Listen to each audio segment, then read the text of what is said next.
Hey, what's going on, guys? Just real quick, wanted to make a tutorial on how to chop samples on the MPC 3000. I've seen a couple different tutorials or different methods. There's a few ways you can do it. This is just how I personally like to do it and the way that I find is the most efficient.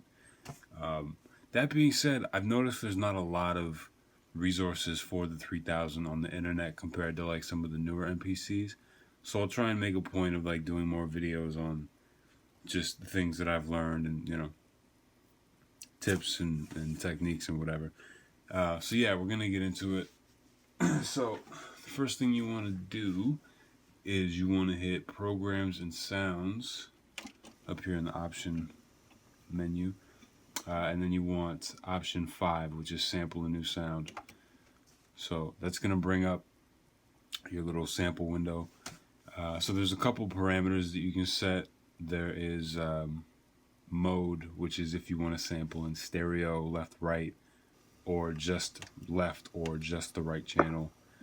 You also can set the length in seconds and milliseconds of how long you want your sample to be. You can set the threshold, which is basically how loud it has to be, how loud the signal has to be for it to start recording, and so on and so forth. So I have a length of 10 seconds. I'm just sampling the right side. I have this this little Burt back-a-rack joint here. Get Burt in there. Yeah, I just want to take a little 4-bar loop and chop some things up on it. So I've already got the record queued up. So go to my turntable.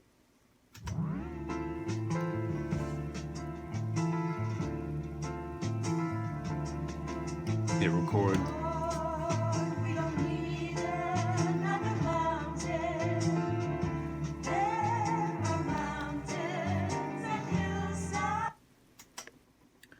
Cool.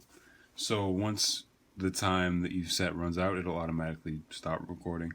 Another thing to keep in mind too is depending on what you're sampling, there's little threshold monitors there. So it's not the worst thing if you start distorting a little bit. In fact, depending on the sound quality and the style that you're going for, it's even good to sample it in a little bit hot and drive the inputs a little bit hotter than than the rules would dictate or whatever. So once you have your sample in there, you have a couple of options here. You can do play to play the sound that you just sampled in, discard, which is to get rid of it, and then keep and name. So I know that I like it, so I'm going to hit keep and name, and I'm just going to give it just a short file name. One thing you want to keep in mind too is just that for MPC computer compatibility, you want to keep your file names to 8 characters or less. If it goes beyond that, sometimes file names get messed up and they can't communicate going from like your zip reader into your computer. So just something to keep in mind that I learned the hard way. So I'm just going to call this file Burt and then 01 because it's my first sample. And then I hit done. Once that's done, what you want to do is go to Programs and Sounds again, and then option 6, which is actually no, it's option 7, rename, copy, and delete. So what you're gonna do is that sound that you just sampled in is gonna come up. So I have Burt 01 right there on the screen. What you want to do is make as many copies of that sound as you want chops. So for example, I want 8 chops of what I just sampled, so I'm going to make 7 more copies to give me a total of 8 copies of that sound, basically. So just do that very quickly. Birds 02. This is probably the most time consuming part of it, just because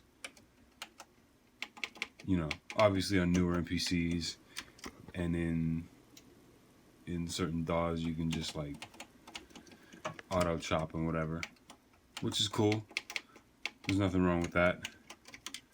But it's part of the fun of using this machine. I find is just like, yeah, it takes a bit longer to do certain things, but the simplicity of it and the limitations kind of make it more fun to make beats on. So it's Bert 7, and then the last one here, Bert 008. Cool. So then once you have all of your chops, you're gonna go to Program Sounds and Option 6, which is Edit Sound. So all of the copies are going to be the full length of the sample. So basically what you want to do is you just take that first chop that you have, so in this case Bert 01, and then you adjust the soft start and soft end times to the left of your screen. So if this is the very first chop, I know that it's going to start right at 0, and then I'll adjust it to say 1.1 seconds. I hit play. And then there's a couple ways you can do it. You can either use the jog wheel or the plus minus keys for like really fine tuning, or you can just punch it in with the number keys. And then yeah, you just kind of go from there and just adjust your start and end points and make it, do your chops that way. There's no way waveform editing or anything like that. It's all numerical, so you kind of just gotta chop by ear or whatever. I'm not gonna chop them all up, but just to give you guys an idea of how how it works and how it's done. So then once you have all your chops, two things actually really quickly. I'll show you how to assign it. You just hit Program Sounds, Option 1, which is Select Programs and Assign Sounds. Hit the pad that you want to assign a sound to, and then use your plus minus keys to scroll through. So pad 1 is chop 1, pad 2 is chop 2, so on and so forth. And the other thing, just to point out really quickly, is once you're done adjusting the start and end points of your sounds, it's a really good idea to go back into Programs and Sounds, Option 6, and on the right side of the screen where it says Do, you can adjust parameters here. So you want to scroll to delete before soft start and delete after soft end, which basically when you do that will chop and truncate the beginnings and ends of your chops that you're not using. So all the information that you don't need, you want to get rid of, because otherwise if you save all your chops with the entire length, it adds up really quickly and takes up a lot of space, and you end up having to save over multiple floppies or zips or whatever. If you have a flash card, you don't really need to worry about that, but I'm still on these things here, so yeah. Anyways, that's my little tutorial. If you guys have any questions or anything else further about the 3000 that you want to know, or let me know how you do it, if maybe there's something I missed or you have a better way that I don't know about, because I'm sure as long as this machine has been around, there's different ways to do every possible thing. So yeah, thanks for checking it out. Hope you guys enjoyed it. Peace.